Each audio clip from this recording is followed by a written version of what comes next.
pastor y el demonio. ¿Qué tanto escribes?, me preguntó una vez mi papá mientras yo tecleaba en mi computadora personal sentado en el sofá de la sala. Le dije que escribía una historia.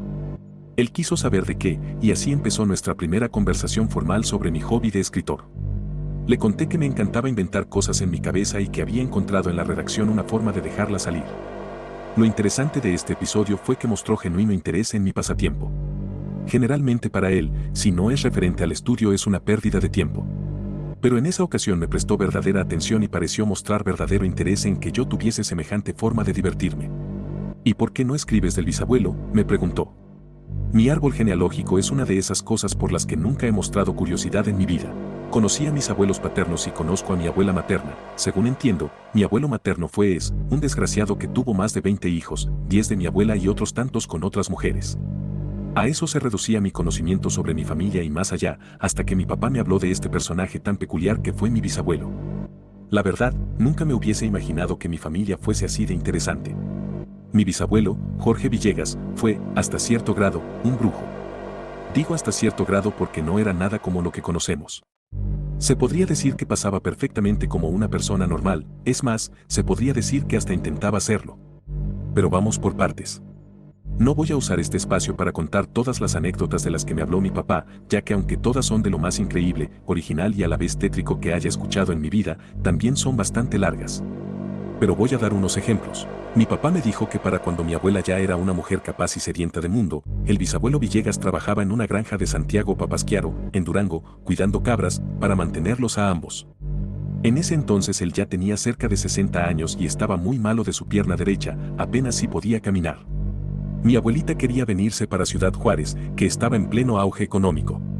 Eran los años 40 y el desarrollo industrial en el norte de la República estaba alcanzando un punto clave, además de que Juárez era la potencia algodonera número 1 del mundo. El bisabuelo, como sea, no estaba para viajar ni quería dejar su trabajo. Esto impulsó a la abuela a escaparse una madrugada y venir a la frontera, mientras el bisabuelo dormía. No le fue muy difícil, ya que los campesinos migraban al norte por centenas, y ella no tuvo problema para ponerse de acuerdo con alguien que la trajera.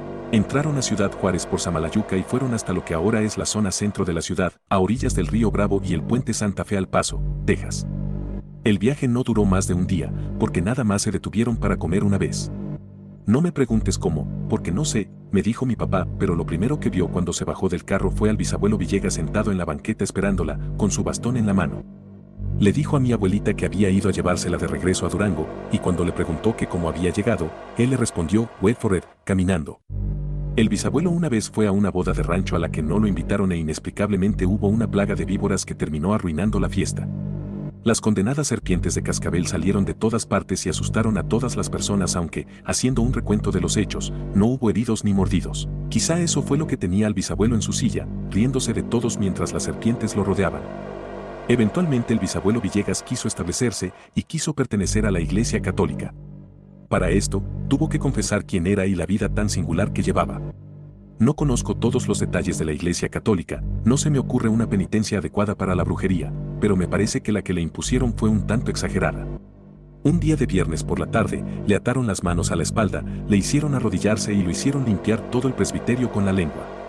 El bisabuelo Villegas es todo un personaje en la familia, y de hecho, existe una versión no oficial en la familia que el famoso corrido de Modesto Ayala está inspirado en él, la versión triste, en la que la novia muere al último. Pero de todas las anécdotas que me contó mi padre hubo una que me llamó la atención más que ninguna otra, una que se remonta hasta aquel rancho de Papasquiaro, donde él trabajaba cuidando cabras y lo que le pagaban ahí era su única fuente e ingresos. No era mucho, pero necesitaba el dinero y no podía trabajar haciendo otra cosa. Su pierna tenía días buenos y días malos, y el día en que ocurrió esta anécdota que me contó mi papá, era uno de los días buenos. Él había seguido a las cabras hasta los montes cercanos al rancho de la familia para la que trabajaba. Ahí se acomodó a verlas pastar. Debían de ser cerca de las 4 de la tarde cuando notó la discrepancia en su rebaño. Dada la naturaleza tan singular que ya describí de mi abuelo, lo menos que podría decir de él es que era una buena representación de la parábola del buen pastor. Él conocía a sus cabras bastante bien y sus ojos rara vez lo engañaban. Quizá decir eso estaba de más, ya que el rebaño del rancho estaba compuesto de cabras blancas, grises, cafés y pintas. La cabra negra que se movía entre el rebaño no pertenecía a su patrón. El bisabuelo se levantó y se dirigió hacia la cabra.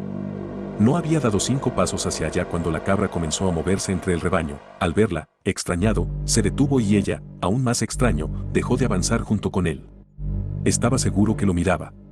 Volvió a ponerse en movimiento y la cabra negra lo imitó. Supo desde ese momento que su intención era que la siguiera. La cabra se apartó del rebaño y subió el cerro y el bisabuelo hizo lo mismo.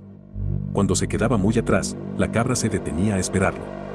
Eran aproximadamente las 4:20 cuando arribaron a una cueva en la mitad del cerro que se veía oscura y angosta. La cabra entró ahí sin mucho problema, pero el abuelo tuvo que acuclillarse para poder ver dentro. Ahí dentro, había algo con luz propia. El bisabuelo lo identificó de inmediato, era oro. No solamente oro sino doblones perfectamente circulares y relucientes, como se describían en los libros de piratas y se veían en sueños.